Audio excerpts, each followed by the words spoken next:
اللهم صل وسلم وزد وبارك على سيدنا محمد وعلى آله وأصحابه أجمعين. عاملين إيه يا حبايب قلبي؟ يا رب تكونوا بخير وفي أحسن حال. اللهم آمين يا رب العالمين. ربنا يرزق كل مشتاق بالذرية الصالحة، وربنا يرحم موتانا وموتى المسلمين أجمعين. يرحمك يا أمي، يرحمك يا أبويا، يجعلكم يا رب في الفردوس الأعلى، وإن شاء الله يحتسبهم يا رب مع الشهداء والصالحين والصديقين. إن شاء الله. اللهم آمين يا رب العالمين. حابة أقول لكم كل سنة وانتم طيبين، والأمة الإسلامية كلها بخير ويوم وبركات، ويعود عليك وعلينا الأيام بخير يا رب. اللهم آمين يا رب العالمين. بحبكم في الله. ما تنسوش بقى تحطوا اللايك، واللي لسه مشتركش يشترك ويفعل الجرس اللي جنب الاشتراك، تعملي الكل يا ست الكل عشان يوصلك مني إشعار أنا بنزله، ويبقى فضلا وليس أمرا. بحبكم في الله. ربنا يديمكم نعمة في حياتي. ربنا يديم عليكم الفرح والهنا، ويجي عليكم العيد كده لا فاقدين ولا مفقودين، وتعود عليكم شهر رمضان السنة الجاية بخير لا فاقدين ولا مفقودين. اللهم امين يا رب العالمين. واحلى ايام في السنة هي شهر كريم ده. ربنا يتقبل مننا صيامنا وصلاتنا وذكرنا وتسبيح وكل حاجة. ربنا يتقبله منا يا رب. اللهم امين يا رب العالمين. ويجعله في ميزان حسناتنا في الدنيا وفي الآخرة. اللهم امين يا رب العالمين. انا كنت رايحه عند اخواتي كده البنات، كنت رايحه اعمل شويه كحك بتاع بسكوت، هما كانوا هيعملوا وانا هعمل معاهم لاولادي وكده 2 كيلو بسكوت. فدي رحمه القمر، ادعوا لها دعوه حلوه كده من قلبكم، وادعوا لي دعوه حلوه من قلبكم. ربنا يريح قلوبنا جميعا ويسعدنا ويوفقنا في حياتنا ويكرمنا ويعطينا ويرضينا يا رب. اللهم امين يا رب العالمين. طبعا انا كنت هو حاطط لي الطلبات في العجان، وانا كنت ايه، هو بيقول لي لازم تمشيه بايديكي كده. فزي ما انتوا شايفين كده كانت معايا رحمة برضو. فقلت احاول ان انا يعني ما صورتش كتير بصراحة، كنت عايزة اصور لكم المقادير وكده، بس كان في ناس كتير جدا هناك والموضوع زحمة. فبصراحة انا اتحركت ان انا اصور وكده. زي ما انتوا شايفين كده عجين، والعجين يعني ما بكملش دقيقتين ويطلع. مش عارفة يعني ما بطولش، مش زي ما احنا بندي الحاجة حقها كده. طبعا هو عشان يا دوبك يعجن ويطلع كده. ده بسكوت كان حد عامله يعني وكده، وقعد بيرص فيه، فانا كنت بقى ايه، كان لسه سخن، فانا كنت قاعدة وكده. فانا كنت عايزة اصور لكم والله اليوم كله هناك، بس انا اتحركت والموضوع كان زحمة جدا. دي برضو خالته، ست كده اتعرفت عليها هناك، ست جميلة كده، أميرة محترمة. ربنا يا رب. بصي حبتني من أول نظرة، وقالت لي أنا حبيتك قوي يا بنتي. كانت بتعمل كحك وقالت لي ايه، حطي ايديكي في الكحك كده ورصي لي الكحك. قلت لها حاضر عيوني، ماليش بركة الا انت. ربنا يسعدها يا رب، ويديها الصحة ويبارك فيها ويطول في عمرها يا رب. اللهم امين يا رب العالمين. طبعا الست دي مش موجود منها كتير في الزمن ده. ست طيبة، ست قلبها طيب، ست محترمة، ست طيبة جدا جدا جدا. الواحد كده يتمنى يعيش معاها، يبقى يكمل معاها عمره كله. فكرتني بأمي الله يرحمها يا رب. فكرتني بأمي زمان، فكرتني بالأيام الحلوة بتاعت زمان، اللي مش هتتعوض تاني أصلا. الست دي من ناس زمان، الناس الحلوين، مش الزمن اللي احنا فيه ده خالص. فما تنسوش بقى دعوة حلوة من قلبكم ليا، وتحطوا لي حطوا لي لايك كده وكومنت حلو، وكل سنة وانتم طيبين، ويعود عليكم الأيام بخير يا رب. طبعا بقى ايه، حبيت ان انا اعمل فطور لاولادي، كانوا طالبين مني مكرونة بشاميل. رجعت بقى ايه مستعجلة، وكنت عايزة اعمل لهم صينية مكرونة، فعملتها. ما خدتش مني حاجة بصراحة، يعني الموضوع كان سهل جدا. وكمان للأخت اللي دخلت وشتمت في شهر كريم زي ده، انا بصي انا ما بحبش اغلط في حد، او بصي لو عايزه يعني ما بحب اقول كلمه بقولها في الوش، ما بقولهاش من وراكي. انت دخلتي حطيتي كومنت، اتكتبت لك عند ربنا حاجه كبيره. كفايه ان انا قلت حسبي الله، كفى بالله وكيلي، حسبي الله ونعم الوكيل، مش اكتر من كده. انت دخلت غلطتي شتمتي، طب ليه يا ستي؟ انت مش عاجباكي المحتوى بتاعي، او مش عاجبك الفيديو بتاعي، اخرجي اخرجي وما تتفرجيش او ما تغلطيش في حد. بصي معظم القنوات او معظم اي حد ما بلاقيه متضايقه منه، بشوف ناس حاطه تعليقات وحشه جدا جدا. عمري ما حطيت تعليق، عمري ما شتمت، عمري ما غلطت. لان مش انا اللي هحاسبها، ربنا اللي هيحاسبها. فانتي انا ما عملتش فيكي حاجه عشان تدخلي تغلطي او تشتمي او تقولي كلمه ملهاش لازمه وتكسري بخاطري. ده جبر الخواطر على الله. ده الكلمه الطيبه صدقه، والكلمه الحسنه والكلمه الطيبه حسنه. يعني انت لما تقولي لي كلمه تجبري بخاطري، بصي انا بدعي لك من قلبي وبدعي لك في التعليق، ويعني وبصي والملائكه بتوعي يعني اللي بيكتبوا ماشي، بيكتبوا لك حسنه او حسنات. فانت ليه تحطي لي تعليق وحش، تكسري بخاطري، تزعليني، تنكدي عليا؟ على فكره انت محطوطه تعليق. بصي الست دي انت دخلتي من اسبوع حطيتي تعليق، بس انا ما رضيتش اتكلم، لان انا بصي بصراحه انا من النوع اللي قلبي طيب جدا وبنسى، يعني اللي بيعمل فيه. فانا نسيت. تتوقعي ان انا كنت عايزه اعمل فيديو مخصوص ليكي اصلا، او ليك او ليكي او انتي او هو، يعني كنت شخص واحده او واحد. فانا كنت عايزه اعمل فيديو مخصوص كده ليكي، هقول لك انتي داخله تغلطي فيا ليه. انا غلطت؟ قدمت لك اسيه؟ قدمت لك حاجه وحشه؟ مش تقدمي لي اسيه يا ستي. اعملي الطيب وارميه. لو انا اعملي الطيب وارميه عشان ربنا يكتب لك في دنيتك وفي اخرتك حسنات. ماشي. احنا بصي بنتمنى كده، بنتلاهف كده على حسنة نعملها، او دعوة حلوة من حد، او ندعي لك دعوة حلوة. فليه يعني؟ انا مش عملت لك حاجة. فبصي كفى بالله وكيل، حسبي الله ونعم الوكيل فيكي او فيه اللي حطيتي لي كومنت وغلطتي وشتمتي.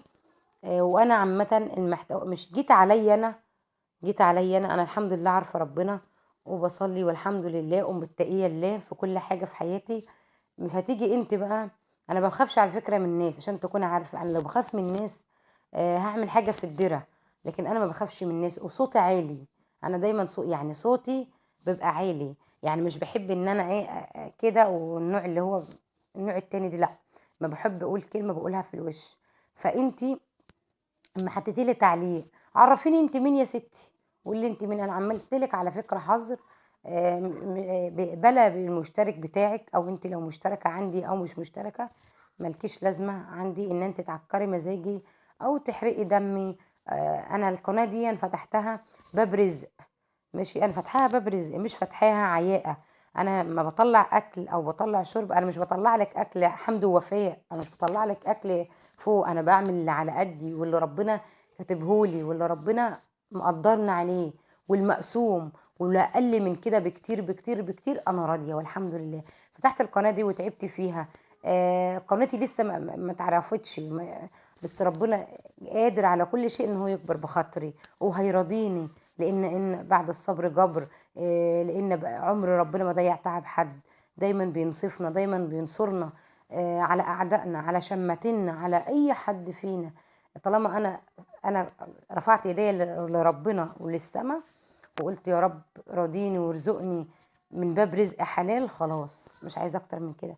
فانت دخلت حطيت لي كومنت، والله والله والله فضلت حرقه دمي كام يوم، او فضلت حرق دمي. ماشي. هو كده. طب ليه؟ لكن لما بتحط لي تعليق حلو انا بدعي لك دعوه من قلبي، ربنا بيحط في السماء طبعا بيكتب لك حسنات، بيكتب لك حاجه في حياتك حلوه. ربنا بينور لك طريقك لو هتجبر جبر الخواطر على الله.